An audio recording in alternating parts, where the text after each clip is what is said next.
तो इंद्र ने उनके सरवों को काट दिया है। विश्वरूप थे ब्राह्मण, इंद्र को लग गई ब्रह्म हत्या। इंद्र ने ये ब्रह्म हत्या को 4 भागों में बांटा है। पहला भाग दिया है वृक्षों को, दूसरा भाग दिया जल को, तीसरा भाग दिया भूमि को, चौथा भाग दिया माताओं को।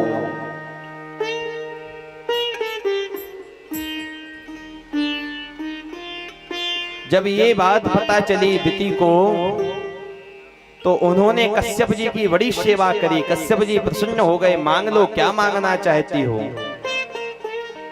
दिति ने कहा कि आप ऐसा कोई व्रत अनुष्ठान बताइए जिसके प्रभाव से ऐसा पुत्र उत्पन्न हो जो इंद्र को मारने वाला हो। पुंसवन व्रत के बारे में बताया कश्यप जी ने। दिति जी ने वो व्रत किया।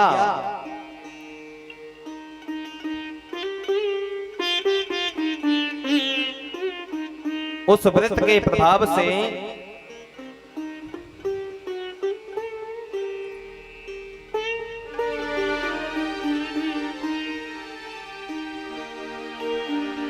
एक पुत्र का जन्म हुआ है। वृत्तासुर का जन्म हुआ। बड़ा ही विकराल शरीर वृत्तासुर का। इंद्र उससे युद्ध करने के लिए जब रणभूमि में आए तो वृत्तासुर ने इंद्र को ऐरावत के सहित निगल लिया था। आज इंद्र जब वृत्तासुर को मारने के लिए उद्यत हुए तो मन में विचार किया इसको कैसे मार पाएंगे। भगवान के पास में गए। प्रभु ने कहा कि इसका वध हो सकता है, तुम लोग जाओ दधीच जी के पास में, उनसे याचना करना कि आप अपनी हड्डियां हमें दे दो, इसका हम वज्र बनाएंगे। देवता आए, दधीच जी से याचना करी तो दधीच जी ने कहा तुम्हें पता नहीं है ये शरीर कैसे प्राप्त होता है, तुम तो चले आए मांगने के लिए। जन्मत मरत दुसह दुख होई। और फिर संसार में कौन ऐसा होगा जो अपने शरीर को दे दे। देवताओं ने कहा कि यदि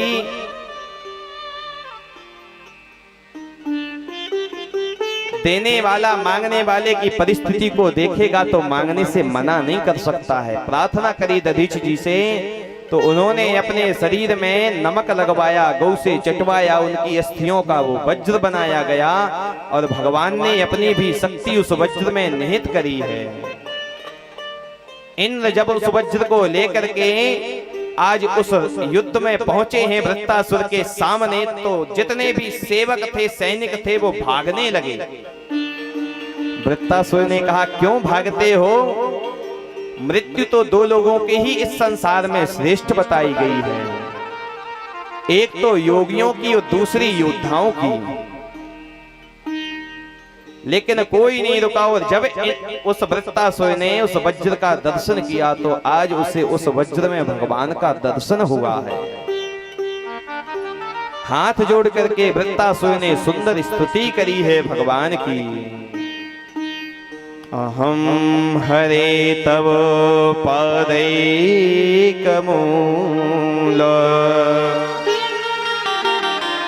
दासानुदास भवतास्मि भूया। हे प्रभु, मैं चाहता हूं कि आप मुझे दास ना बनाएं, लेकिन दासानुदास बना लें। क्यों?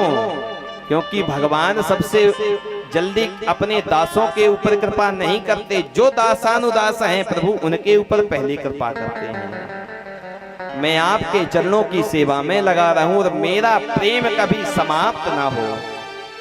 4 श्लोकों में भगवान की सुंदर स्तुति करी है। प्रेम कैसा हो?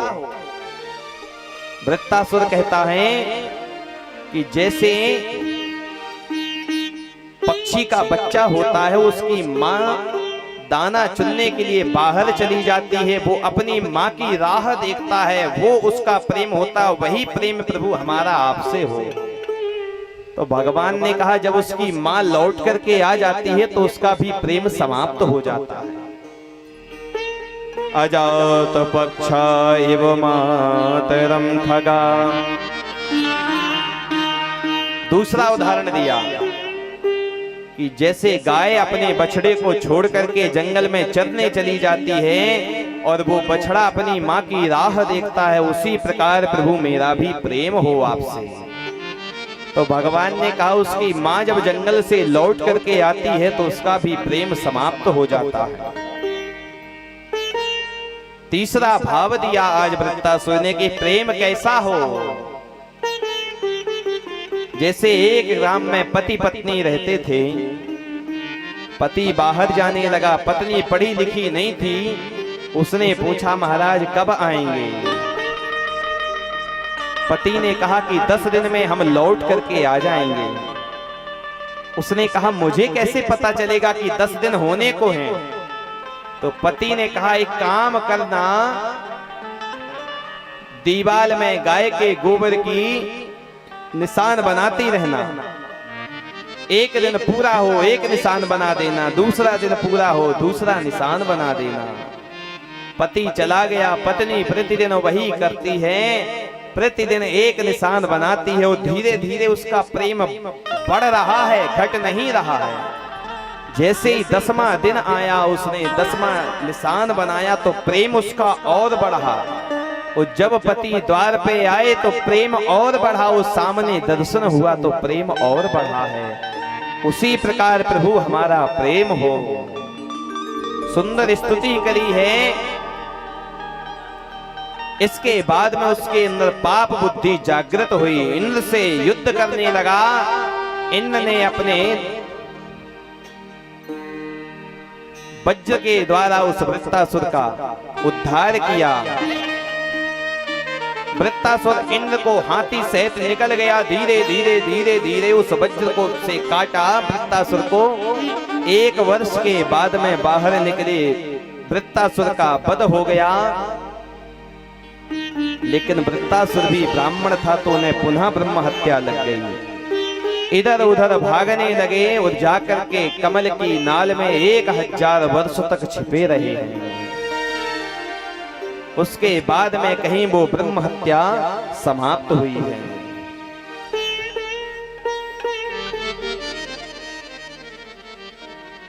परीक्षित जी ने कहा कि वृत्तासुर तो राक्षस था, लेकिन उसके अंदर रणभूमि में भी भक्ति कैसे जागृत हो गई। सुखदेव भगवान कहते हैं कि ये पूर्व जन्म में सूरसेन देश का राजा था चित्रकेतु। इसके यहाँ कई रानियां थी लेकिन पुत्र एक भी नहीं था। एक बार अंगिरा जी से प्रार्थना करी, उन्होंने यज्ञ किया, उस यज्ञ से चरु निकला, वो उन्होंने अपनी सबसे छोटी पत्नी को खिलाया और उससे एक पुत्र का जन्म हुआ है। जो सौत थी वो सोचने लगी कि इसके पुत्र का जन्म हो गया तो राजा साहब इससे प्रेम करेंगे, हमसे प्रेम नहीं करेंगे। वो नन्हा सा बालक पालने में सो रहा था,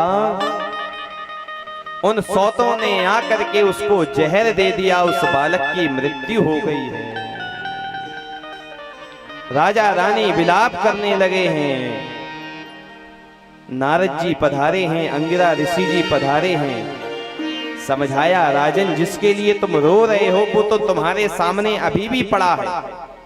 संसार में रिश्ता किससे होता है? शरीर से। शरीर तो तुम्हारे सामने अभी भी है। वो जिसके लिए तुम रो रहे हो वो आत्मा आज दिन तक किसी की नहीं हुई है। राजा ने कहा, महाराज हमें आपका ज्ञान नहीं सुनना है। देना चाहते हो तो हम चाहते हैं कि इस शरीर में पुनः मेरे पुत्र को वापस भेज दो आप, नहीं तो हम प्राणों का परित्याग कर देंगे। राजा को रोते देख करके, रानी को रोते देख करके नारद जी ने आज उस आत्मा का उस शरीर में आवाहन किया है। जीवात्मन पश्य भद्रन्ते मातरं पितरंचते। अरे जीवात्मा तुम्हारा कल्याण हो, इस शरीर में आओ और आकर के अपने माता पिता को पुनः दर्शन दो। आत्मा आई उस शरीर में, राजा रानी कहने लगे मेरा पुत्र मेरा पुत्र मेरा पुत्र। उस बालक ने कहा कौन किसका पुत्र है? संसार में कोई किसी का न माता है, न पिता है, न भाई है, न बंधु है। अरे जाने कितने जन्मों में हम आपके पिता बने, और जाने कितने जन्मों में आप हमारे पिता बने हैं। गरुड़ पुराण में कहा गया है मित्रम कोपि न कस्यापि संसारे दुख सागरे आयाति कर्म संबंधात् याति कर्म क्षय पुनः। अपने अपने कर्मों के द्वारा जीव आते हैं, अपने अपने कर्मों के द्वारा पुनः अपने स्थान को चले जाते हैं। जैसे नदी में बालू के कण कुछ क्षण के लिए मिलते हैं, उसके बाद बिछड़ जाते हैं, उसी प्रकार इस संसार में मिलन होता है।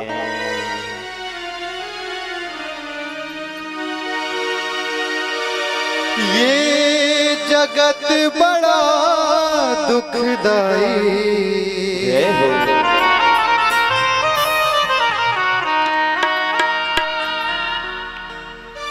ये जगत बड़ा दुखदाई, सुख की आस तजो मेरे भाई, सुख की आस तजो मेरे भाई।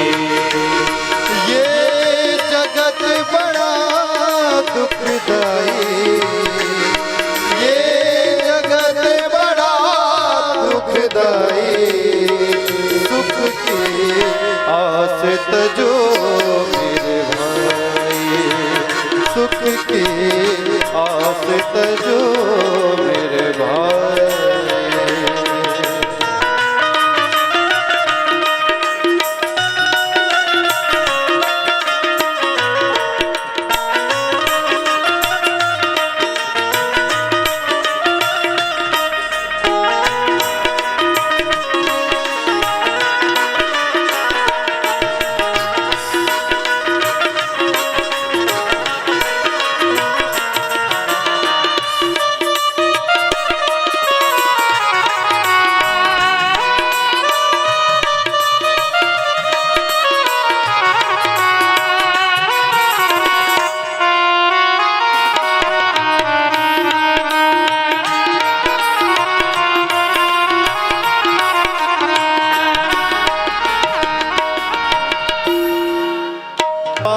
सुख की आशा रखी जिसने, उसने ही दुख पाया। सुख की आशा रखी जिसने, इस दुनिया से प्रीत लगा कर बोलो प्यारे किसने, इस दुनिया से प्रीत लगा कर बोलो प्यारे किसने।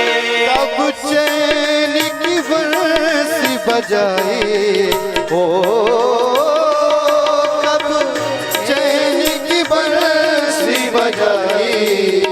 सुख की आस तजो मेरे भाई, सुख की आस तजो मेरे भाई।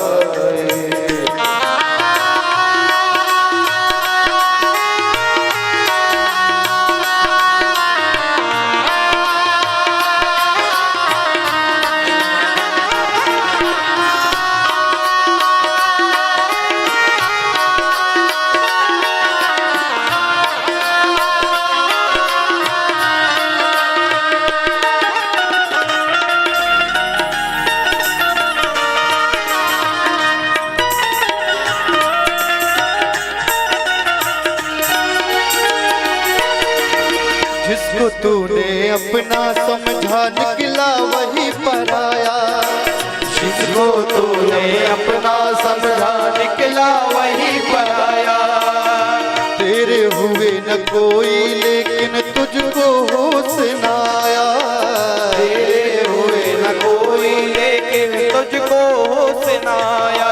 कई बार है ठोकर खाई, कई बार है ठोकर खाई, सुख की आस तजो मेरे भाई,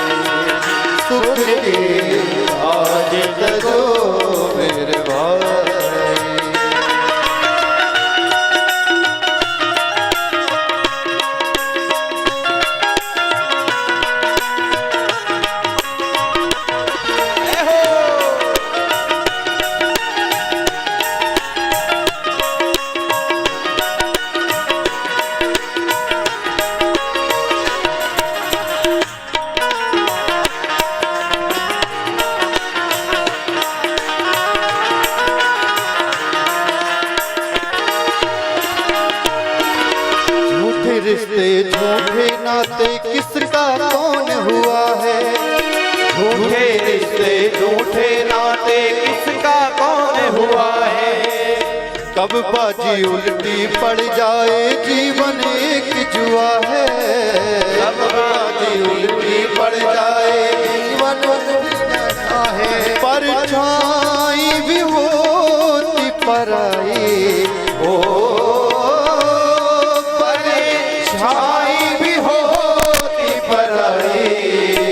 सुख की आस तजो मेरे भाई, सुख की आस तजो।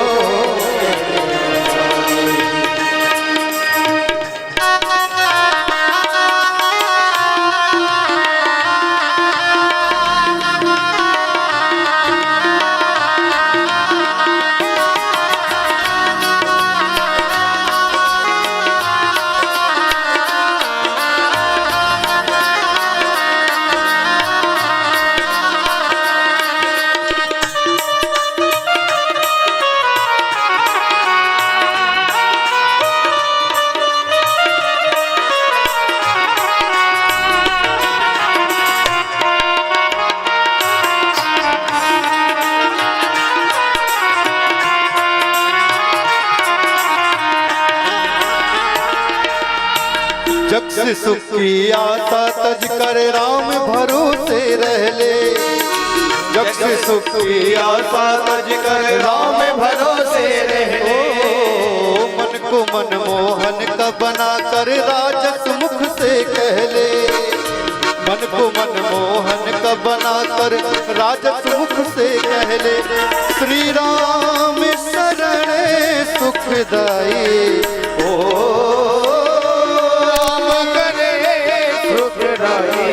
ओ श्री राम शरण सुखदाई। सुख की आस तजो मेरे भाई, सुख की आस तजो मेरे भाई। ये जगत बड़ा दुखदाई, ये जगत बड़ा दुखदाई।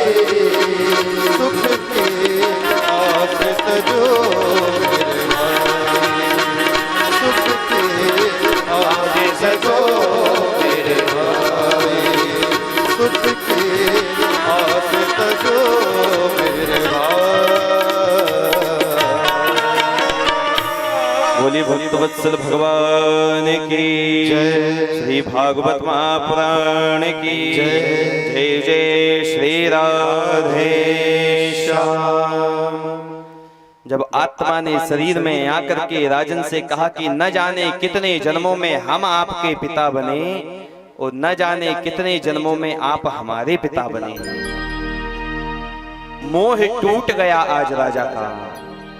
नारद जी महाराज ने सुंदर शेष तोषणी विद्या का ज्ञान करवाया है और ये राजा जाकर के विद्याधर बने। एक दिन की बात है, विमान में बैठ करके घूम रहे थे कि शंकर भगवान कैलाश पर्वत पर पार्वती मैया को गोदी में बिठा करके उपदेश कर रहे थे। विद्याधर ने देखा, कहने लगा, एस लोक गुरु साक्षात धर्मम वक्ता शरीर नाम। इन्हें लोग जगत गुरु कहते हैं और ये देखो। शंकर भगवान तो आशुतोष हैं, कुछ नहीं बोले, लेकिन पार्वती मैया को क्रोध आ गया, श्राप दे दिया कि जाओ तुम्हारी पाप बुद्धि है, हम श्राप देते हैं कि तुम राक्षस योनि को प्राप्त हो जाओ। उसने प्रार्थना करी है आज मैया से, वत्समः पातकी नास्ति पापग्नि त्वत्समानहि एवं ज्ञात्वा महादेवी यथा योग्यं तथा कुरु। तो मैया ने कहा कि राक्षस तो बनोगे लेकिन तुम्हारे अंदर भक्ति जागृत होगी। वही विद्याधर ये वृत्तासुर बन करके आया और आज इंद्र ने इसका उद्धार किया है। और भी 49 मरुदगण हुए हैं। दिति उनको इंद्र को मारने के लिए ऐसा पुत्र चाहती थी जो इंद्र को मारने वाला हो, इंद्र को पता चला। एक दिन दिति मैया जूठे मुंह सो गई, सूक्ष्म रूप धारण करके दिति जी के गर्भ में प्रवेश कर गए। गर्भ के 7 खंड कर दिए, लेकिन फिर भी नहीं मरा व्रत के प्रभाव से। तो उन 7 के 7 खंड कर दिए हैं, 49 हुए हैं। व्रत के प्रभाव से ये देवता हो गए हैं और इंद्र इनको अपने साथ में लेकर के आए हैं। यही मरुदगण कहलाए हैं।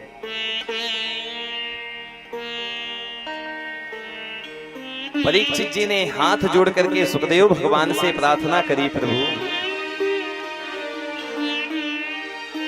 हम देख रहे हैं, सुना तो हमने ये है कि भगवान समदर्शी हैं, लेकिन कैसे भगवान समदर्शी के देवताओं का पक्ष लेते दैत्यों को मार देते हैं।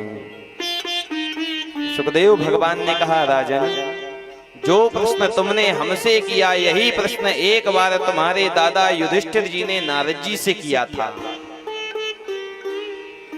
जब पांडवों का राजसू यज्ञ चल रहा था, सर्वप्रथम भगवान का पूजन होने लगा। शिष्यपाल गालियों पे गालियां देता गया। भगवान ने सुदर्शन चक्र छोड़ा, उसके शरीर से दिव्य ज्योति निकल करके भगवान के श्री चरणों में विलीन हो गई है।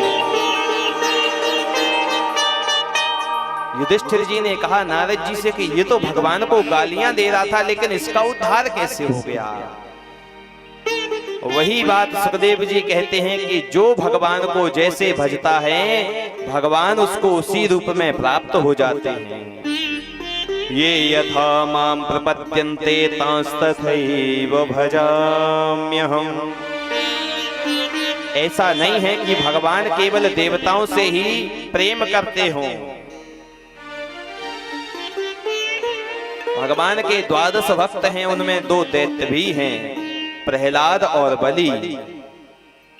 जिसने जिस रूप में भगवान को भजा है, भगवान उसको उसी रूप में प्राप्त हो गए हैं। गोपियों ने प्रेम से भजा भगवान को, तो भगवान उन गोपियों को प्रेम से प्राप्त हो गए। कंस ने भय के कारण भगवान को भजा, तो भगवान उसे भय से प्राप्त हो गए हैं।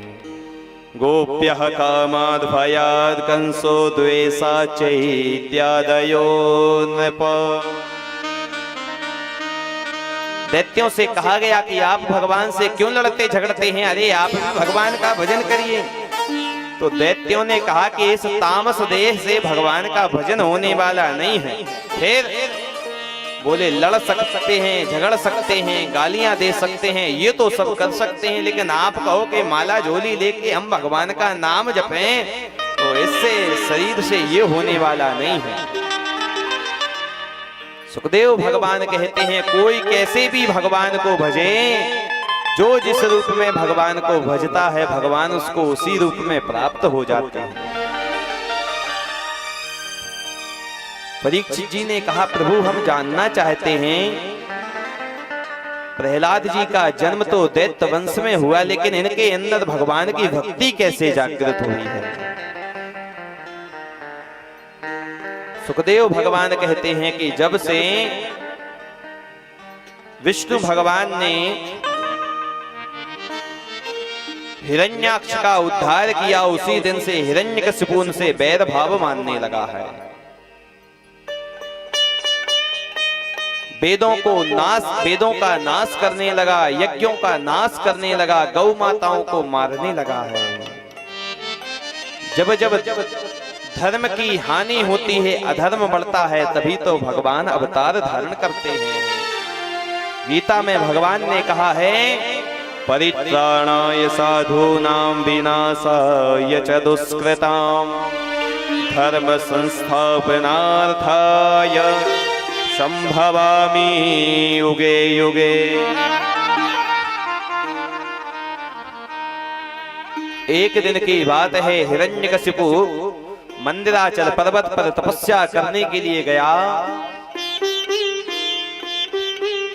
वहां पर एक तोता मैना का जोड़ा बैठे बैठे भगवान का नाम जप रहे थे। नारायण नारायण जपने लगे। हिरण्यकशिपु ने सोचा लगता है आज का दिन शुभ नहीं है, चलो और किसी दिन आएंगे तपस्या करने के लिए। लौट करके घर को गया। पत्नी ने पूछा, कयाधु ने, महाराज बड़े जल्दी तपस्या हो गई। हिरण्यकशिपु ने कहा, कुछ मत पूछो, हम तो गए थे तपस्या करने के लिए, लेकिन वहां पर एक तोता मैना का जोड़ा था, वो नारायण नारायण जपने लगा, तो मैंने सोचा आज का दिन शुभ नहीं है। कयाधु ने मन में निश्चय किया कि आज अपने पति से कम 108 बार भगवान का नाम उच्चारण करवाऊंगी। बार बार पूछ देती, महाराज वो तोता मैना के जोड़ा क्या कह रहे थे? हिरण्यकशिपु कहता, कुछ नहीं, वो भगवान का नाम जप रहे थे, नारायण नारायण कह रहे थे, बार बार वही। इस प्रकार 108 बार भगवान का नाम उच्चारण करवाया है। कयाधु के गर्भ धारण हुआ है। हिरण्यकशिपु गया अब ब्रह्मा जी की तपस्या करने के लिए। इधर इंद्र के मन में विचार आया कि जब हिरण्यकशिपु इतना दुष्ट है तो उसका जो बालक होगा वो कितना दुष्ट होगा। कयाधु को वहां से लेकर के आए, हरण कर लाए कयाधु का। मार्ग में नारद जी से भेंट हो गई। नारद जी ने कहा, अरे इंद्र, इसको कहां ले जाते हो? इंद्र ने कहा, महाराज इसके गर्भ से तो बड़ा दुष्ट बालक उत्पन्न होगा। हिरण्यकशिपु हम लोगों को नहीं छोड़ता, ये कैसे छोड़ेगा? नारद जी ने कहा, नहीं नहीं, ये भगवान का परम भक्त होगा। नारद जी लेकर के अपने आश्रम में आए और नित्य प्रति उन्हें सुंदर ज्ञानोपदेश देने लगे हैं।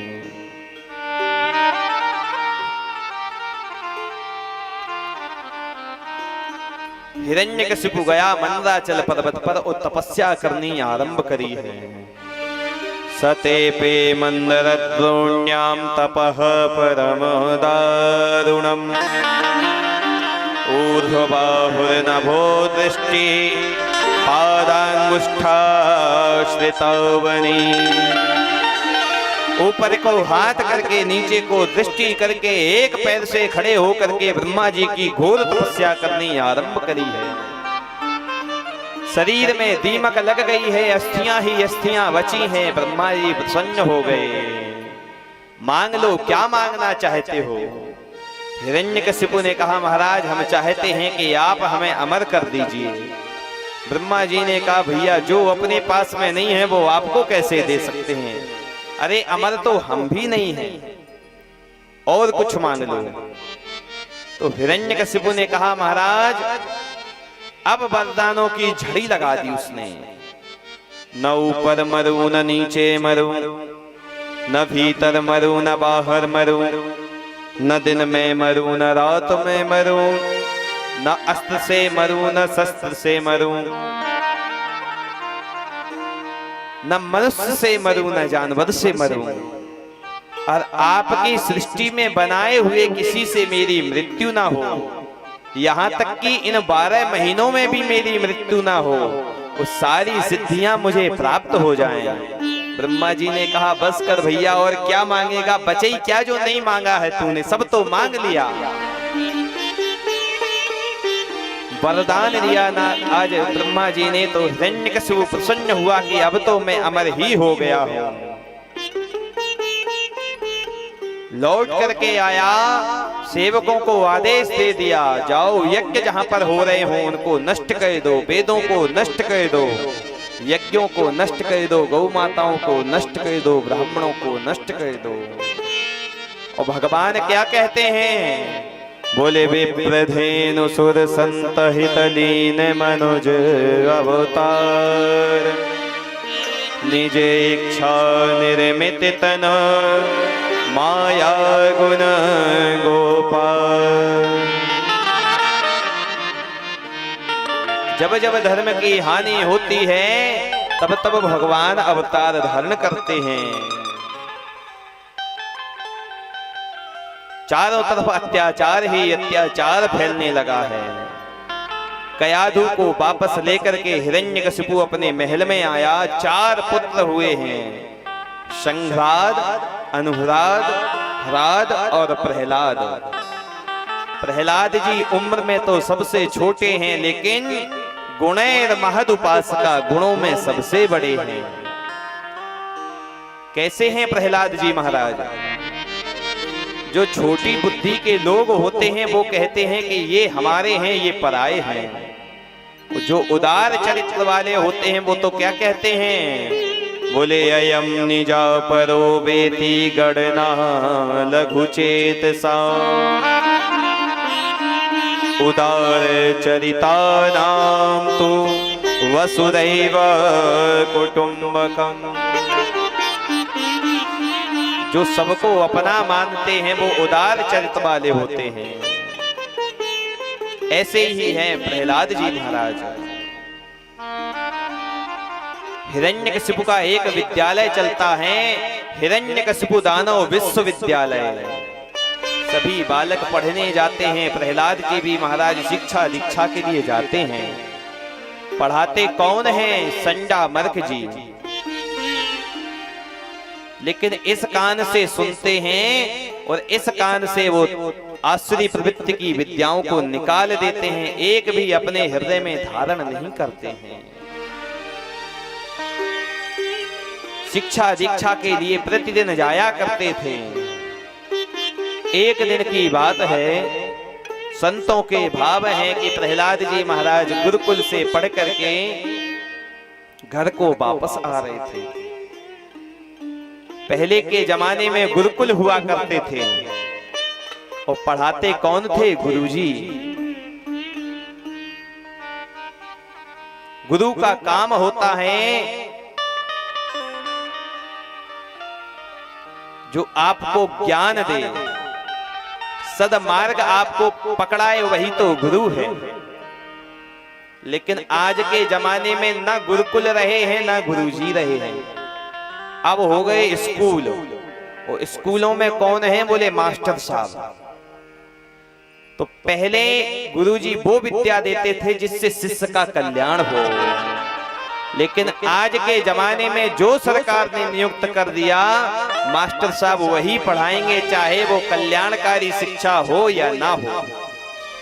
पहले के जमाने में गा से गणेश पढ़ाया जाता था, सरकार ने कहा नहीं, गणेश बंद करो, सांप्रदायिकता फैल रही है, और बालकों को गा से गधा पढ़ाना चालू करो।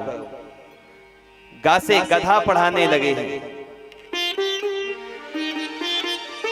वैसे ही विद्यालय है संडा मर्क जी, उसमें पढ़ाते हैं, लेकिन प्रहलाद जी कुछ भी हृदय में धारण नहीं करते हैं। एक दिन की बात है, मार्ग में चले आ रहे हैं, एक बूढ़ी माता जी बैठी बैठी रो रही हैं। प्रहलाद जी ने पूछ दिया, माता जी क्यों रो रही हैं, क्या बात है? बूढ़ी माता जी ने कहा, कुछ मत पूछो बेटा, मैंने ये कच्चे घड़े पकाने के लिए एक अबा लगाया, मैंने इसमें आग डाल दी, धोखे से बिल्ली के बच्चे जीवित रह गए हैं। अब मैं उन भगवान से प्रार्थना कर रही हूं कि प्रभु उन बिल्ली के बच्चों की आप रक्षा करना। प्रहलाद जी ने कहा, माता जी कौन से भगवान से प्रार्थना कर रही हैं?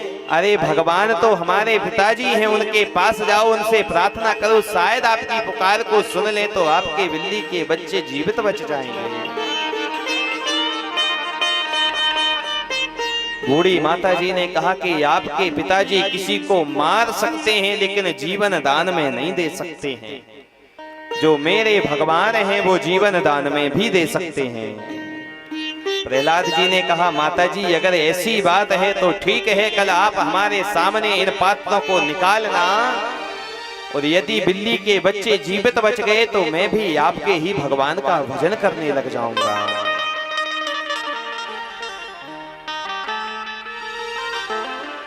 दूसरे दिन प्रहलाद जी महाराज लौट करके आए तो क्या देखते हैं, उन माता जी ने प्रहलाद जी के सामने ही एक एक करके उन पात्रों को निकालना चालू किया है। प्रहलाद जी के सामने ही देखते ही देखते वो बिल्ली के बच्चे दौड़ते भागते घर की ओर चले गए हैं। प्रहलाद जी महाराज समझ गए कि इन्हीं माता जी के भगवान सच्चे हैं। उसी दिन से प्रहलाद जी भगवान के भजन में लग गए हैं, भगवान का भजन मन में करते हैं। कभी कभी तो ऐसे भगवान के विरह में रोते हैं कि प्रभु हमें छोड़ करके चले गए हैं। कभी कभी भगवान के प्रेम में हंसने लगते हैं। ऐसे लोगों को संसारवासी पागल समझते हैं।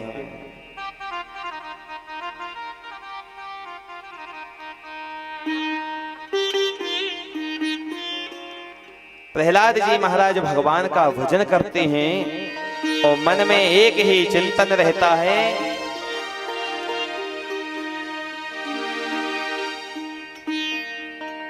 हे प्रभु ऐसी कोई दवा करिए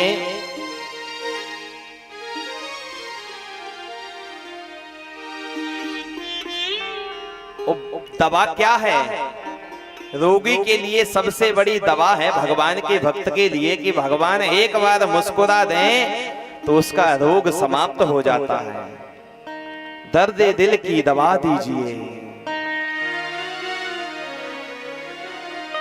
प्रहलाद जी भगवान से प्रार्थना करते हैं, प्रभु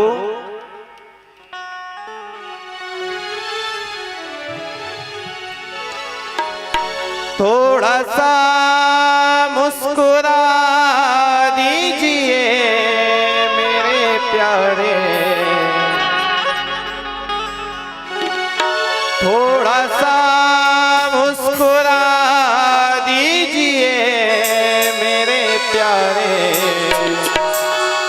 दर्द दिल की दवा दीजिए मेरे प्यारे, दर्द दिल की दवा दीजिए मेरे प्यारे, दर्द दिल की दवा दीजिए, दिल की दवा दीजिए मेरे प्यारे, दर्द दिल की दवा दीजिए।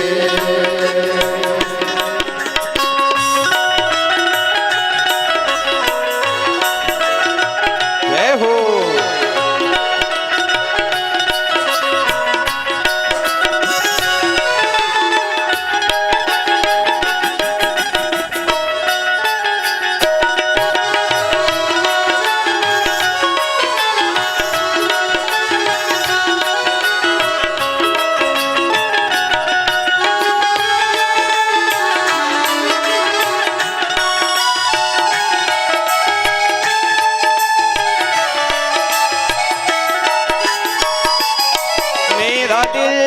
आपका घर हुआ मेरे प्यारे, मेरा दिल आपका घर हुआ मेरे प्यारे, मेरा दिल आपका घर हुआ मेरे प्यारे, मेरा दिल आपका घर हुआ मेरे प्यारे, इसमें आते रहा कीजिए मेरे प्यारे, इसमें आते रहा कीजिए, दर्द दिल की दवा दीजिए मेरे प्यारे, दर्द दिल की दवा दीजिए मेरे प्यारे, थोड़ा सा मुस्कुरा दीजिए मेरे प्यारे, थोड़ा सा मुस्कुरा दीजिए।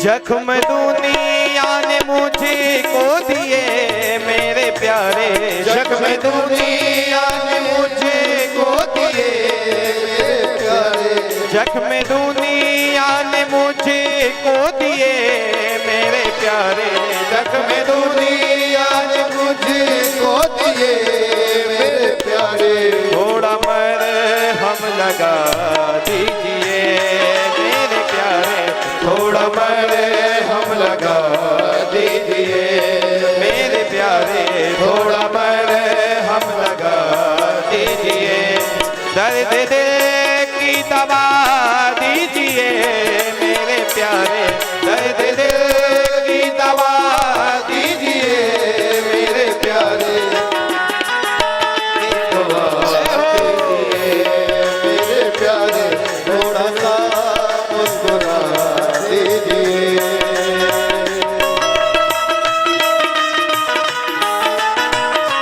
सभी भक्त ताली सेवा करते हुए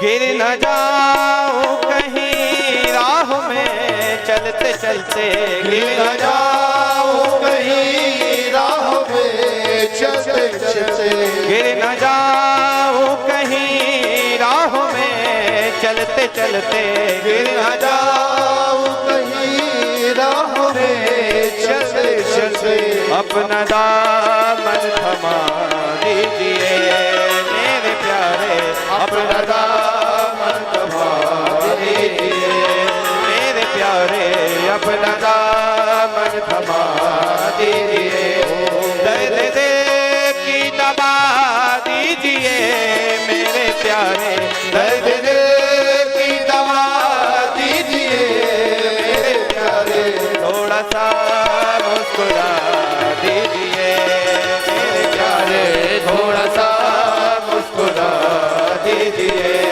मेरे प्यारे, थोड़ा सा मुस्कुरा दीजिए मेरे प्यारे, थोड़ा सा मुस्कुरा दीजिए मेरे प्यारे, थोड़ा सा मुस्कुरा दीजिए मेरे प्यारे, थोड़ा सा मुस्कुरा दीजिए।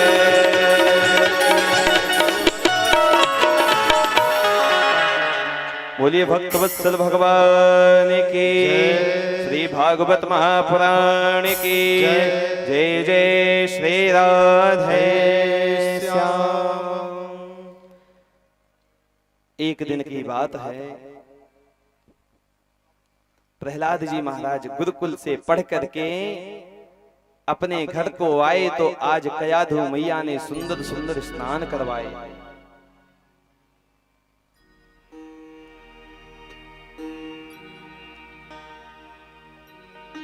तैयार करके आज भेजा कि जाओ बेटा अपने पिताजी की गोदी में खेलना।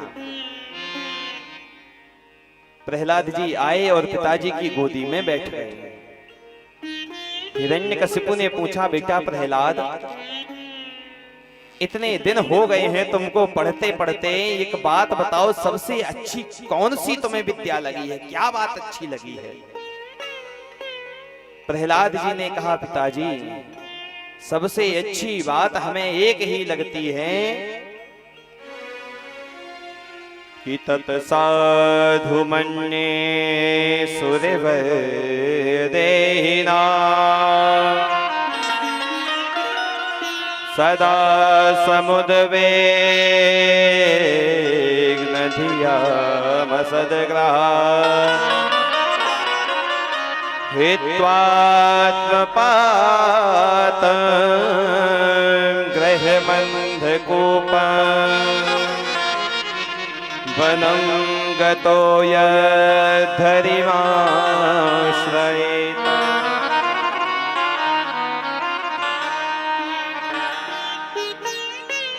सबसे अच्छी बात एक ही लगती है, पिताजी के घर परिवार को छोड़ करके जंगल में जाओ, भगवान का भजन करो। वही भगवान सच्चे माता पिता हैं, वही सबका उद्धार, वही सबका कल्याण करने वाले हैं। हिरण्यकशिपु ने कहा, ये सब बातें मेरे बालक को किसने सिखाई कि जंगल में जाओ, भगवान का भजन करो, वही सच्चे माता पिता हैं। संडा मर्क जी को बुलाया, कहा मेरे बालक को ये सब सिखाते हो कि जंगल में जाओ, भगवान का भजन करो, वही माता पिता है। संडा मर्क जी ने कहा महाराज मैंने इसको नहीं सिखाया है, लेकिन आज से ध्यान रखेंगे कि कौन इसको ऐसी विद्याएं सिखाता है। संडा मर्क जी आज प्रहलाद जी को गुरुकुल में लेकर के आए हैं और बिठा करके पूछने लगे, वत्स प्रहलाद भद्रन्ते सत्यम कथय मामृषा। बेटा प्रहलाद, तुम्हारा कल्याण हो, सच सच बताना कि किसने तुम्हारी इस बुद्धि को बिगाड़ा है।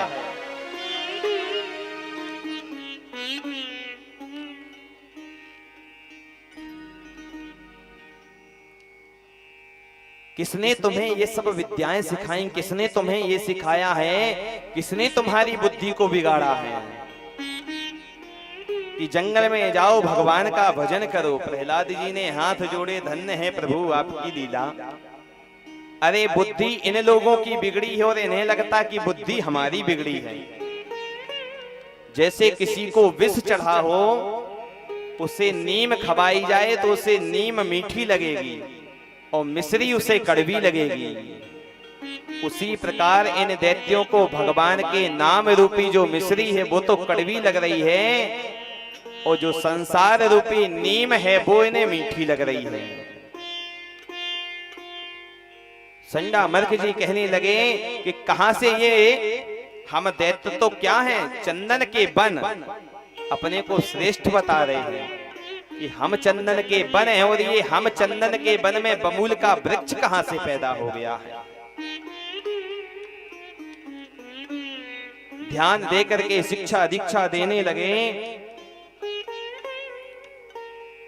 प्रहलाद जी भगवान के भजन को करते हैं मन में,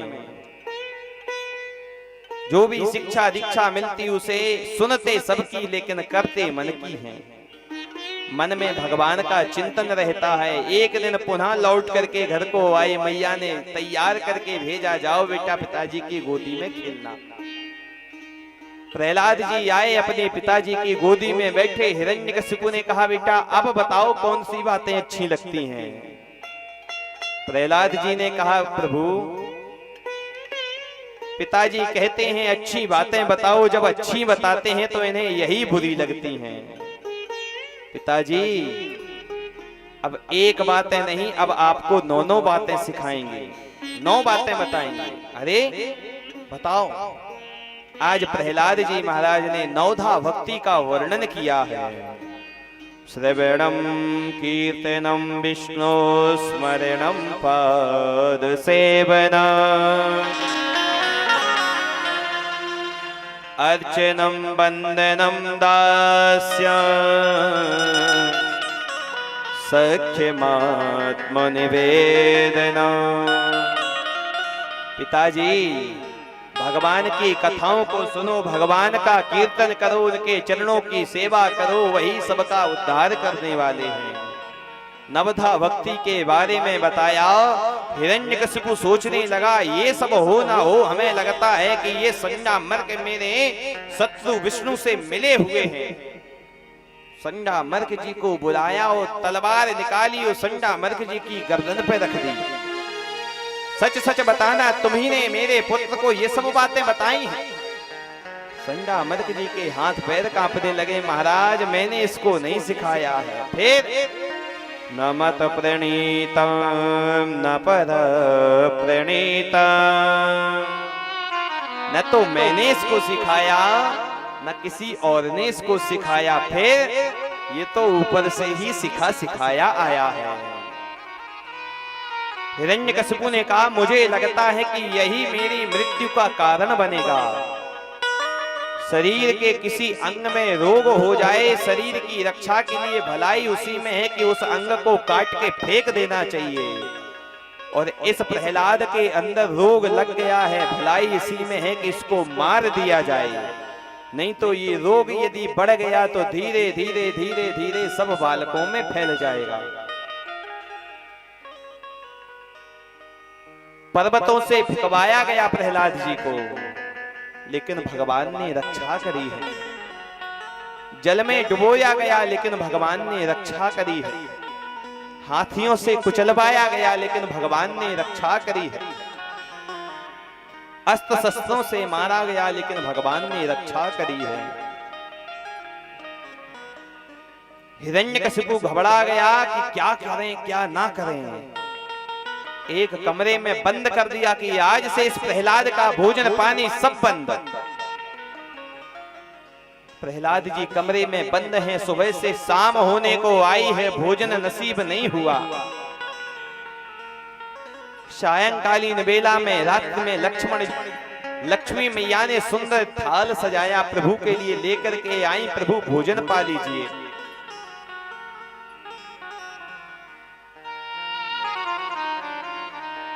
भगवान ने कहा, देवी मुझे भोजन करवाना चाहती हो, लेकिन मेरा जो भक्त है वो भूखों मर रहा है।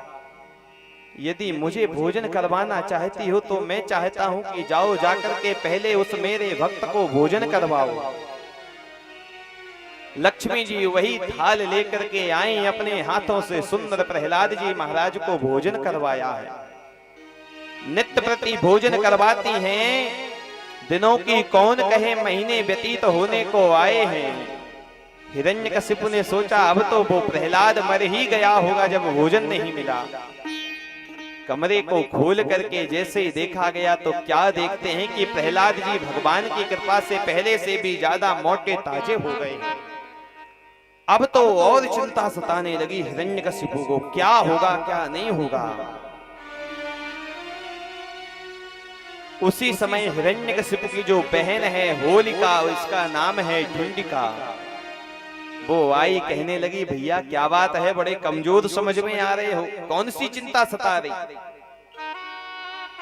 हिरण्यकशिपु ने कहा, बहन कुछ मत पूछो, हमें तो लगता है ये प्रहलाद ही हमारी मृत्यु का कारण बनेगा। होलिका ने कहा, अरे ऐसी कौन सी बात है, ब्रह्मा जी ने मुझे शीतल चीर प्रदान करी है, मैं उसको ओढ़ करके अग्नि में बैठ जाऊंगी, ये जल जाएगा लेकिन मैं बच जाऊंगी। होलिका के कहने से लकड़ियों के गट्ठर रखवाए गए। होलिका आज अपनी गोदी में लेकर के अपने भतीजे प्रहलाद जी को बैठ गई है। आग लगवाई गई, सेवक खड़े हैं, हिरण्यकशिपु वहीं पे खड़ा है। भगवान की कृपा से एक हवा का झोंका आया कि वो शीतल चीर उड़ करके प्रहलाद जी के ऊपर आ गई। धीरे धीरे वो होलिका जलने लगी, चीखने चिल्लाने लगी है, बचाओ बचाओ, रक्षा करो रक्षा करो।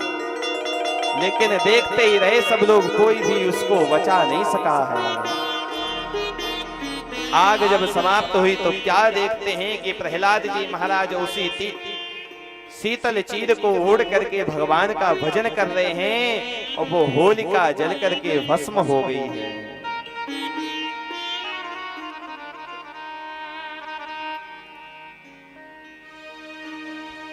संडा मर्क जी आए, महाराज इस बार आप हमें प्रहलाद को दे दो, हम गुरुकुल में ले जाएंगे, रस्सियों से बांध करके इसको शिक्षा दीक्षा देंगे। हिरण्यकशिपु ने कहा, कुछ हो लेकिन मैं चाहता हूं कि इसको सुधार दो, नहीं तो मैं इसको जीवित नहीं छोड़ूंगा। आज संडा मर्क जी प्रहलाद जी को लेकर के गुरुकुल में आए, रस्सियों से बांध करके शिक्षा दीक्षा देने लगे हैं। एक दिन की बात है,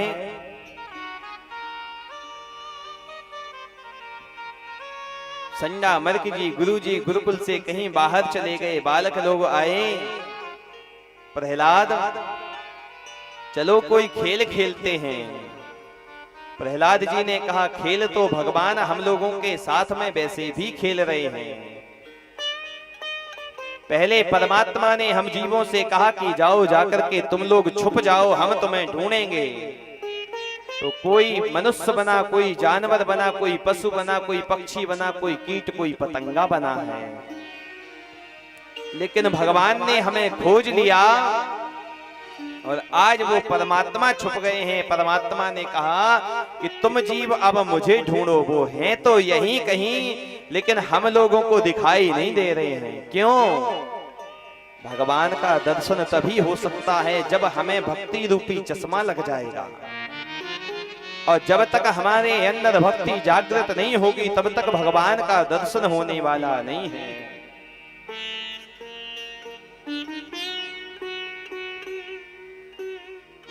बालकों ने कहा प्रहलाद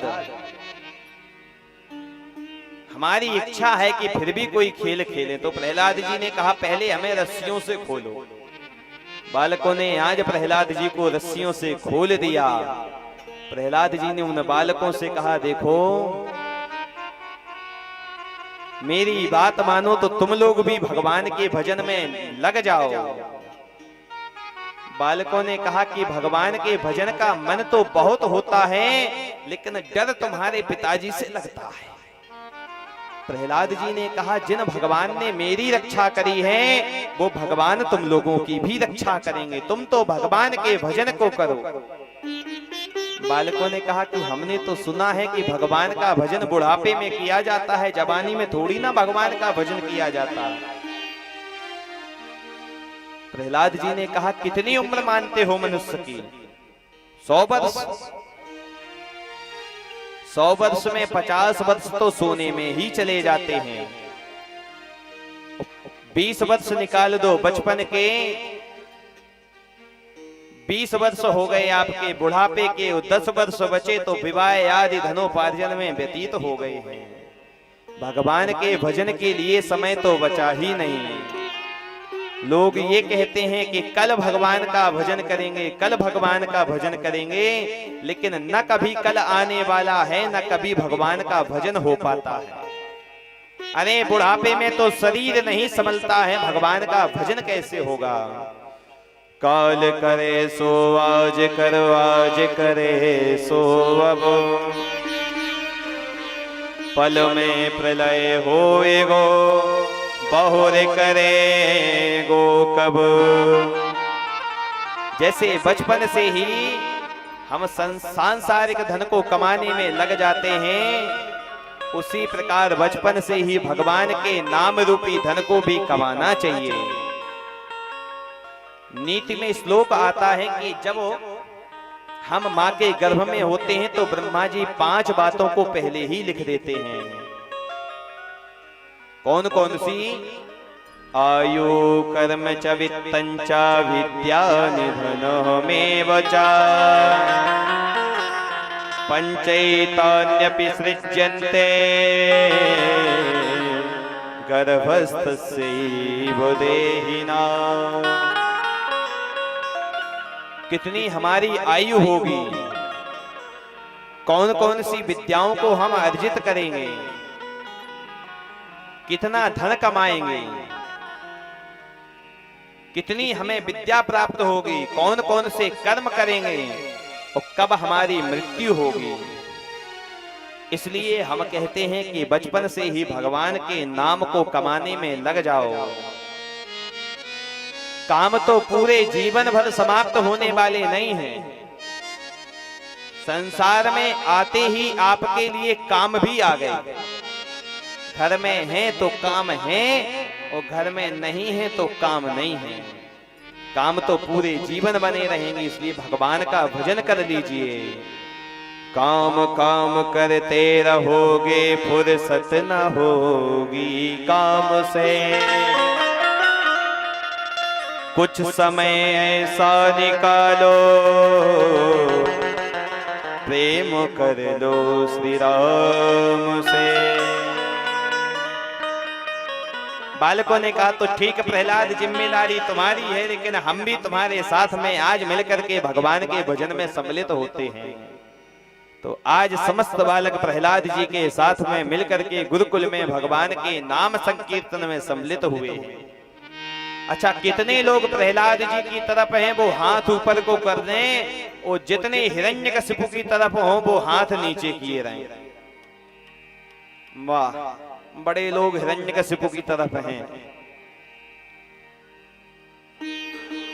तो जो लोग हिरण्यकशिपु की तरफ हो वो ताली सेवा ना करें, और जो भक्त प्रहलाद जी की तरफ हो वो भगवान के भजन में ताली सेवा अवश्य करें।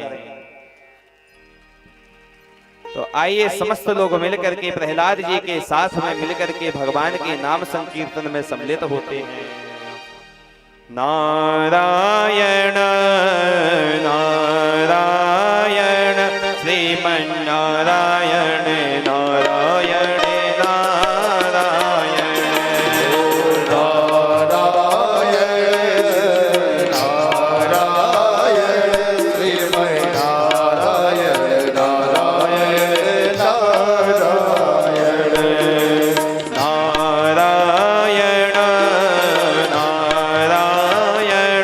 श्रीमन्नारायण नारायण नारायण नारायण नारायण श्रीमन्नारायण नारायण नारायण जय हो।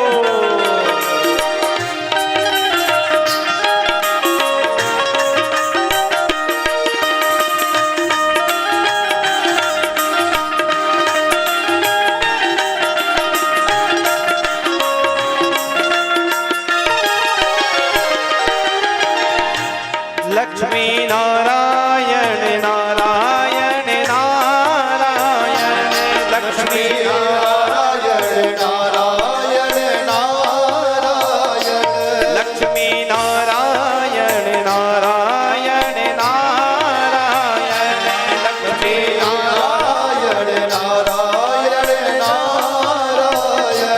ऐसे नहीं कि आप लोग ताली सेवा ना करें। अगर अपने पुण्यों को अर्जित करना है तो भगवान के भजन में ताली सेवा करनी पड़ेगी।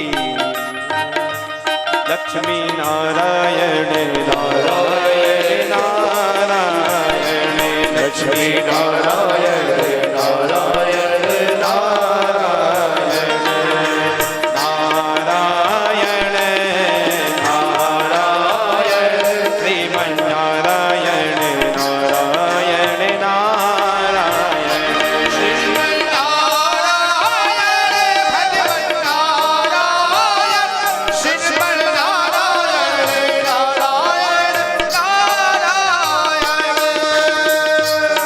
ऐसा भगवान का भजन चल ही रहा था कि उसी समय संडा मर्क जी बाहर से गुरुकुल में आए तो क्या देखते हैं,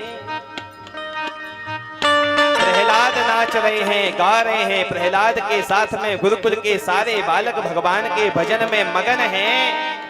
और जब वो भक्ति रूपी करंट संडा मर्क जी को लगा तो आज उनके भी हाथ पैर थिरकने लगे। वो भी भगवान के भजन में मगन होकर के गाने लगे हैं।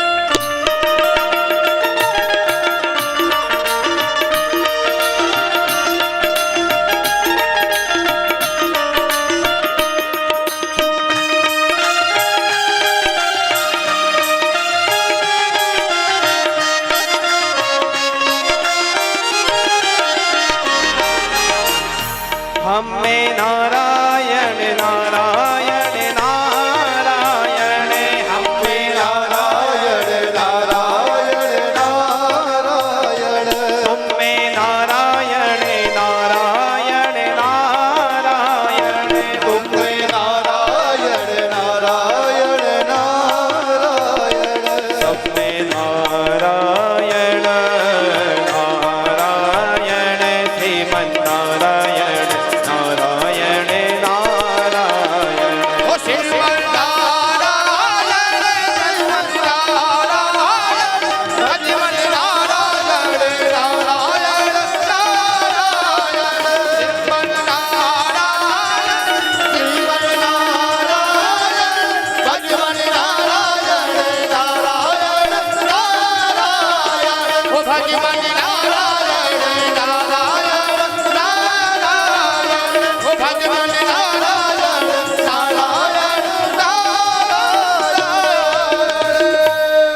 बोली भक्त वत्सल भगवान की, श्री भागवत महापुराण की जय जय श्री राधे श्याम।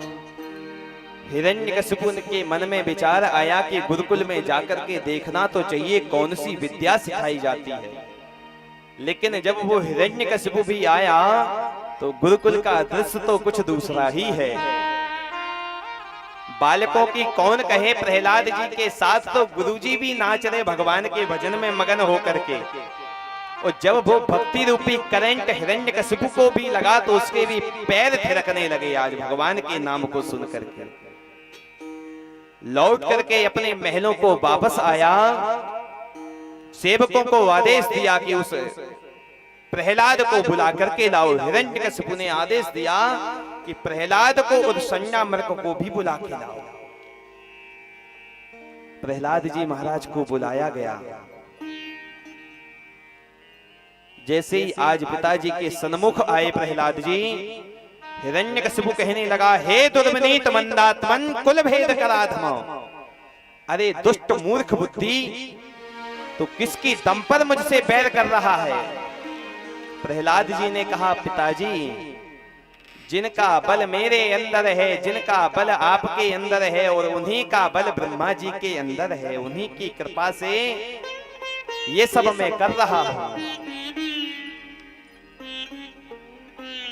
वो केवल मेरे ही बल नहीं है, न केवलम में भवतस्य राजन्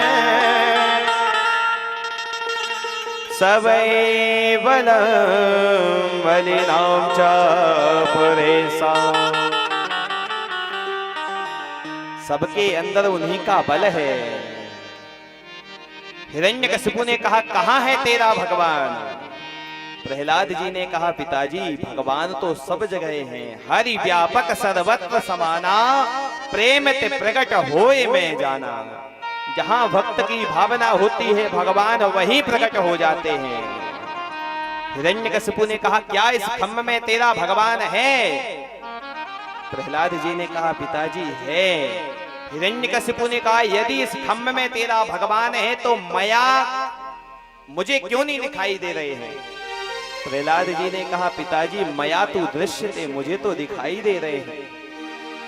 आज हिरण्यकशिपु को क्रोध आया, एक मुष्टिका का प्रहार जैसी उस खंभ के ऊपर गिरा तो आज अपने भक्त के वचन को सत्य करने के लिए, ब्रह्मा जी के वचन को सत्य करने के लिए भगवान आज उस खंभ को फाड़ करके प्रकट हो गए हैं। बोलिए नरसिंह भगवान की जय। गगड़ गड़गड़ानो खंभ फाटो चरचरानो, निक्सो नर नाहर को रूप यति भयानक है। ककड़ कड़कड़ावे दसन जीव लप लपावे, चितवत सरोज मानो अंग जात खानो है। नृसिंह भगवान के स्वरूप को देख करके जितने भी सैनिक थे दौड़ते भागते नजर आए। एक हुंकारी भरी प्रभु ने कि सैनिक उनके सामने टिके नहीं हैं। आज ब्रह्मा जी के वाक्य को सत्य करने के लिए, अपने भक्त के वाक्य को सत्य करने के लिए प्रभु खंभ से फाड़ करके प्रकट हो गए हैं। सत्यम विधातुम निज भृत्य भाषितम् व्याप्तिं च भूतेषु अखिलेषु चात्मनः। भगवान तो कण कण में व्याप्त हैं, जहां भक्त की भावना होती है भगवान वहीं प्रकट हो जाते हैं। युद्ध आरंभ हो गया, भगवान का मध्याह्न में अवतार हुआ। हिरण्यकशिपु का और नृसिंह भगवान का युद्ध आरंभ हो गया है। खेलते खेलते सायंकालीन वेला होने लगी। देवताओं ने कहा, प्रभु इसको शीघ्र मार दो, नहीं तो रात में दैत्यों की शक्ति बढ़ जाती है। सायंकालीन वेला जैसे हुई, भगवान ने हिरण्यकशिपु को पकड़ करके अपनी गोदी में लिटा लिया। हिरण्यकशिपु ने कहा, महाराज आप हमें मार नहीं सकते हैं। भगवान ने कहा, जो भी वरदान हो सब याद कर लो। हिरण्यकशिपु कहने लगा कि ब्रह्मा जी ने वरदान दिया है कि न मैं ऊपर मरूंगा न मैं नीचे मरूंगा, भगवान ने कहा न तू ऊपर है न तू नीचे है, तू इस समय मेरी गोदी में है। न मैं अंदर मरूंगा न मैं बाहर मरूंगा। भगवान ने कहा ना अंदर है ना बाहर है, तू इस समय देहली पर है। फिर भी नहीं मरूंगा, क्यों? क्योंकि न दिन में मरूंगा ना रात में मरूंगा। भगवान ने कहा ना ये दिन है ना रात्रि है, ये सायंकालीन बेला है। ना अस्त्र से मरूंगा ना शस्त्र से मरूंगा। भगवान ने कहा तेरे लिए तो ये नख ही काफी है। फिर भी नहीं मरूंगा, क्यों? ना मनुष्य से मरूंगा ना जानवर से मरूंगा। भगवान ने कहा ना मैं तुझे क्या दिखाई देता हूं। हिरण्यकशिपु कहने लगा यही तो समझ में नहीं आ रहा कि आप मनुष्य हैं कि जानवर हैं। फिर भी नहीं मरूंगा, क्यों? क्योंकि इन 12 महीनों में मेरी मृत्यु नहीं होगी। भगवान ने कहा इसीलिए तो तेरे लिए एक स्पेशली महीना बनवाया है जिसे पुरुषोत्तम मास कहा जाता है। फिर भी नहीं मरूंगा, ब्रह्मा जी की बनाई हुई सृष्टि में किसी से मेरी मृत्यु नहीं होगी। भगवान ने कहा ब्रह्मा जी मुझे नहीं बनाते हैं, मैं ब्रह्मा जी को बनाता हूं। देखते ही देखते आज भगवान ने हिरण्यकशिपु के उदर में अपने नखों को फंसाया है और उसके पेट को विदीर्ण कर दिया। अंतड़ियों को निकाल करके गले में धारण कर लिया, रक्त का पान करने लगे हैं। जितने भी दैत्य मारने को आए भगवान ने उन सबका वध कर दिया है। गले में अंतड़ियों को धारण करके आज प्रभु उसे हिरण्यकशिपु के सिंहासन पर जाकर के बैठ गए हैं। प्रभु बड़े क्रोध में हैं। दैत्यों की कौन कहे, देवताओं की भी हिम्मत नहीं पड़ रही है कि आकर के भगवान के सन्मुख प्रार्थना कर सकें। दूर खड़े हैं, दूर से हाथ जोड़े हैं, प्रभु हम ब्रह्मा जी हैं, हमारी स्तुति को स्वीकार करिए। कोई कहता हम इंद्र हैं, कोई कहता हम वरुण हैं, कोई कहता हम सूर्य हैं, लेकिन किसी की आज हिम्मत नहीं पड़ रही है कि प्रभु के सन्मुख जाएं, प्रभु का क्रोध शांत हो।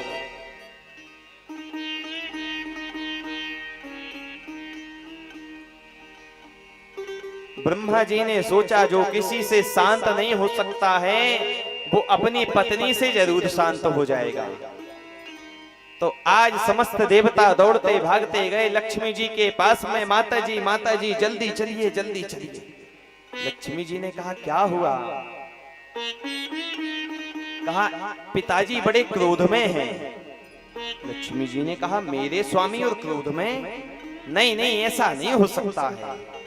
अरे वो तो शेष के ऊपर शयन करते हैं लेकिन फिर भी क्रोध नाम मात्र जागृत नहीं होता कभी। शांताकारम भुजग शयनम पद्मनाभम सुरेशम। अरे माता जी चलिए जल्दी चलिए। लक्ष्मी जी ने सुंदर श्रृंगार किया, थाल सजाया और छम छम करती वहीं आज लक्ष्मी जी जैसे ही प्रभु के सन्मुख पहुंची, चरणों से आरती करने आरंभ करी भगवान की और जैसे ही मुख पे पहुंची एक भगवान ने हुंकारी मारी कि लक्ष्मी जी ने थाल पटका दैया मैया करती हुई भागती नजर आई है। ये मेरे स्वामी नहीं हो सकते हैं। अरे ऐसा स्वरूप तो हमने आज दिन तक इनका कभी देखा ही नहीं है। ब्रह्मा जी ने प्रहलाद जी की बाह को पकड़ा है कि प्रहलाद तेरी ही वजह से आज भगवान इतने क्रोध में आए हैं। अब तो तुम ही जाओ तभी भगवान का क्रोध शांत हो सकता है। प्रहलाद जी महाराज आए और भगवान के चरणों में साष्टांग दंडवत प्रणाम किया।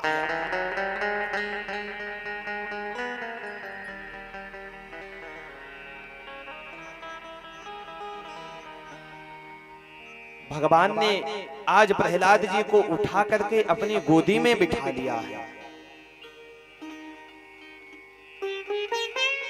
कैसे प्रेम कर रहे हैं, आज जीभ से प्रहलाद जी को चाट रहे हैं भगवान, जैसे गाय अपने बछड़े को चाटती है।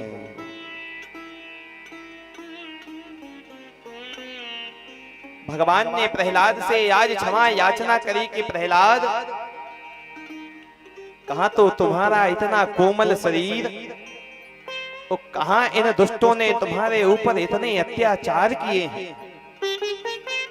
यदि प्रहलाद हमें आने में थोड़ी सी भी देरी हो गई हो तो हमें क्षमा कर देना। प्रहलाद जी ने हाथ जोड़े, प्रभु कैसी बात कर रहे हैं, मैं तो अपने को कितना बड़ा भाग्यशाली समझूं। बड़े बड़े देवताओं ने आपकी स्तुति करी, लेकिन आप उनकी स्तुति से स्वीकार नहीं हुए हैं, उनकी स्तुति से प्रसन्न नहीं हुए। ब्रह्मा जी ने स्तुति करी, इंद्र ने स्तुति करी, यहाँ तक कि साक्षात लक्ष्मी मैया ने आपकी स्तुति करी और आप प्रसन्न नहीं हुए। कहा मेरा जन्म एक दैत्य वंश में हुआ, मेरी स्तुति से प्रभु आप प्रसन्न हो गए हैं। धन्य है प्रभु आप। किसी ने सत्य कहा है कि भगवान तो केवल भक्ति से प्रसन्न होते हैं। कोई सोचे कि जिसका आचरण अच्छा होता है उसी से भगवान प्रसन्न होते हैं, तो व्याध का क्या आचरण था। व्याधस्याचरणं ध्रुवस्य च वयो विद्या गजेन्द्रस्य का जातिर्विदुरस्य यादवपते उग्रस्य किं पौरुषम्। कोई कहे कि जिसकी उम्र अधिक होती है उसी से भगवान प्रसन्न होते हैं, तो ध्रुव जी की तो 5 वर्ष की अवस्था थी, लेकिन भगवान की भक्ति करी और भगवान प्रसन्न हो गए। कोई कहे कि जिसके पास में विद्या अधिक होती है, ज्ञान अधिक होता, उसी से भगवान प्रसन्न होते हैं, तो गजेंद्र कौन से स्कूल में पढ़ने गया, लेकिन भगवान की भक्ति करी और भगवान प्रसन्न हो गए। कोई कहे कि जिसकी जाति अच्छी हो उसी से भगवान प्रसन्न होते हैं, तो विदुर की कौन सी जाति थी, दासी पुत्र थे, लेकिन भगवान का भजन किया, भगवान प्रसन्न हो गए। कोई कहे कि जो सुंदर होता है भगवान उसी से प्रसन्न होते हैं, तो कुब्जा तो 3 जगह से टेढ़ी थी, लेकिन भगवान की भक्ति करी और भगवान प्रसन्न हो गए। कोई कहे कि जिसके पास में धन अधिक होता उसी से भगवान प्रसन्न होते, तो सुदामा जी के पास में क्या धन था। भक्त्या तुष्यति केवलम परमया भक्ति प्रियो माधवा। भगवान तो केवल और केवल भक्ति से प्रसन्न होते हैं।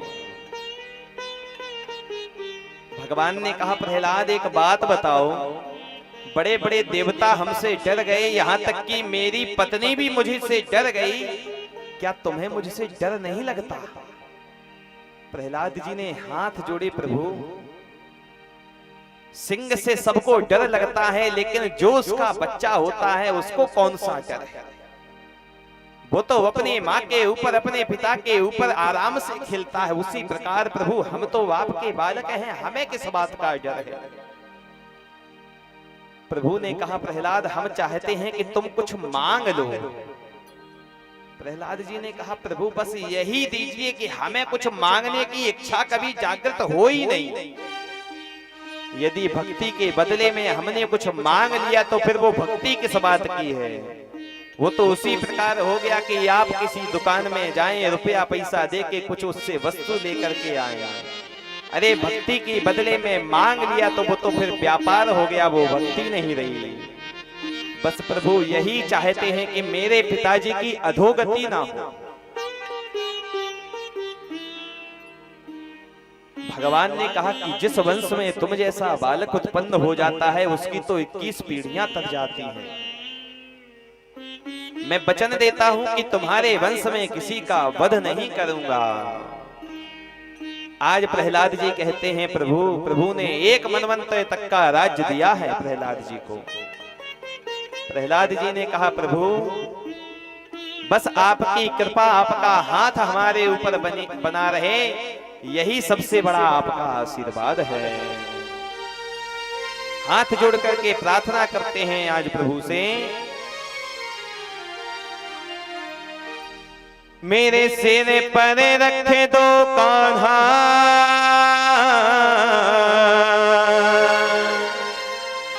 अपने ये दोनों हाथ,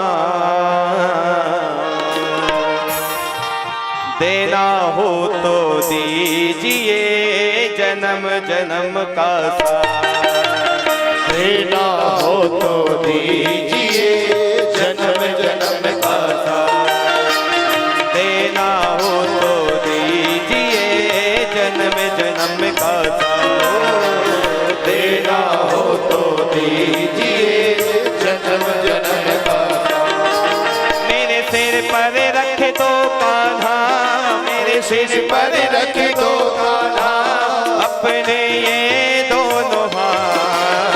देना हो तो दीजिए जन्म जन्म का साथ। देना हो तो दीजिए जन्म जन्म का साथ। जय हो।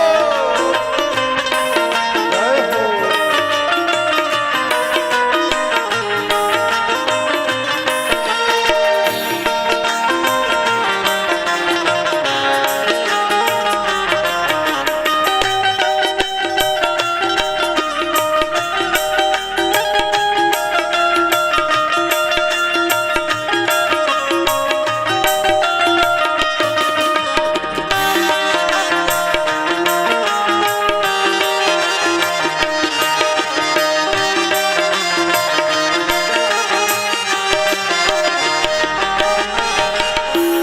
देने वाले श्याम प्रभु से धन और दौलत क्या मांगे। देने वाले श्याम प्रभु से धन और दौलत क्या मांगे। श्याम प्रभु से मांगे तो फिर नाम और इज्जत क्या मांगे। श्याम प्रभु से मांगे तो फिर नाम और इज्जत क्या मांगे। मेरे जीवन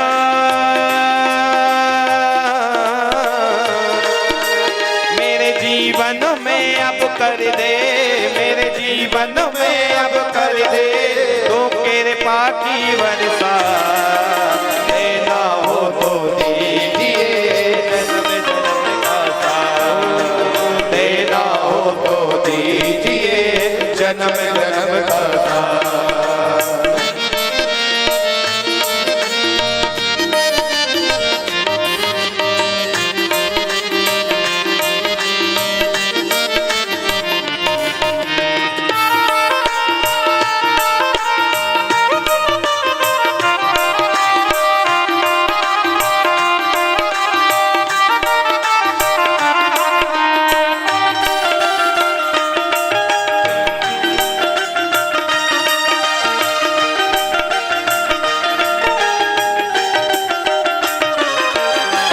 झुलस रहे हैं कम की धूप में प्यार की छैया कर दे तू।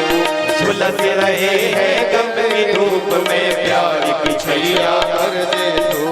बिन माझी के नाव चले ना अब पतवार पकड़ ले तू। बिन माझी के नाम चले ना पतवार पकड़ ले तो। मेरा रास्ता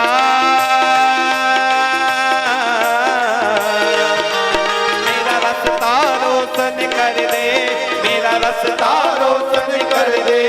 छाई अंधियारे रात। देना हो तो दीजिए जन्म जन्म का साथ। देना हो तो दीजिए जन्म जन्म का साथ।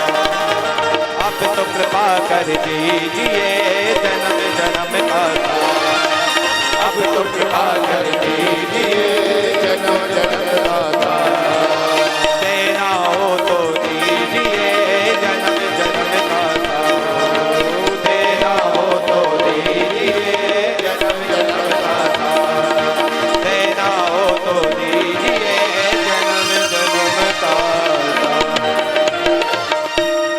बोलिए भक्त वत्सल भगवान की, श्री भागवत महापुराण की, श्री हनुमान जी महाराज की जय। जय श्री राधे श्याम।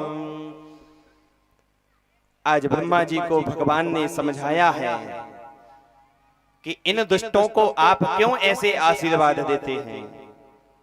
वैसे भी तो ये दुष्ट हैं, ऊपर से इनको ऐसे आशीर्वाद भी दे देते हैं आप। ब्रह्मा जी ने कान पकड़े, कहा प्रभु आज खाई सो खाई, आंगे राम दो भाई। आज के बाद कभी ऐसे वरदान इन दैत्यों को नहीं देंगे। तो जो भगवान को जिस रूप में भजता है भगवान उसको उसी रूप में प्राप्त हो जाते हैं। चारों वर्णों के बारे में बताया गया है, वेदों से सूक्ति निकली है सदा चरणे रताः। चारों वर्णों के लोगों ने अपने अपने अनुसार अर्थ लगाया है। ब्राह्मणों ने अर्थ लगाया सद आचरणे रताः, प्रत्येक समय अपने आचरण में रत रहना चाहिए, भगवान का भजन यज्ञ आदि कर्म करना चाहिए। क्षत्रियों ने अर्थ लगाया सदा च रणे रताः, प्रत्येक समय युद्ध के लिए तत्पर रहना चाहिए।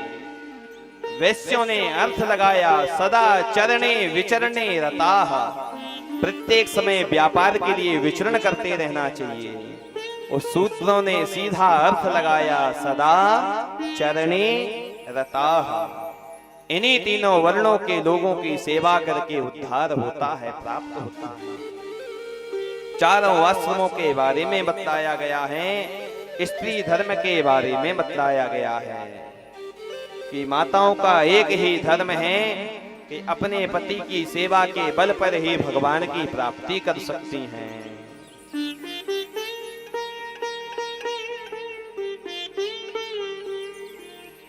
पति की सेवा करनी चाहिए। ये नहीं है कि पति पूरब को जाए तो पत्नी जी पश्चिम को जाए। पति पत्नी दोनों एक गाड़ी के दो पहिए हैं।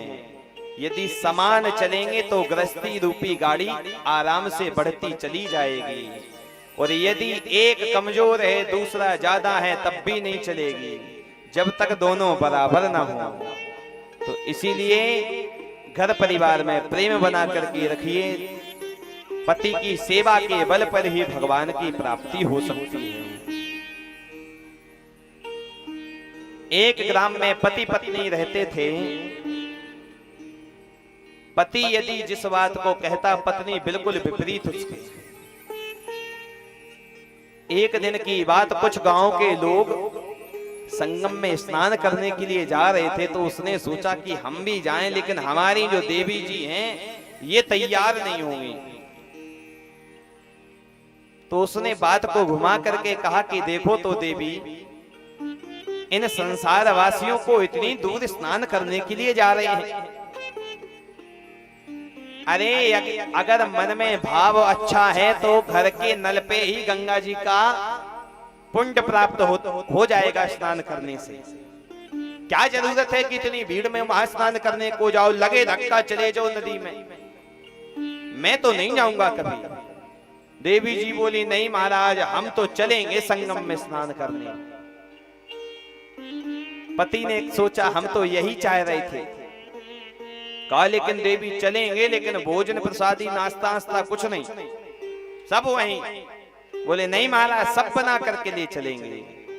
पत्नी ने सब कुछ बनाया, बढ़िया बढ़िया सुंदर व्यंजन बनाए। गांव वालों के साथ में वो पति पत्नी भी चल दिए संगम में स्नान करने। संगम में पहुंचे, सब लोग डुबकी लगाने लगे।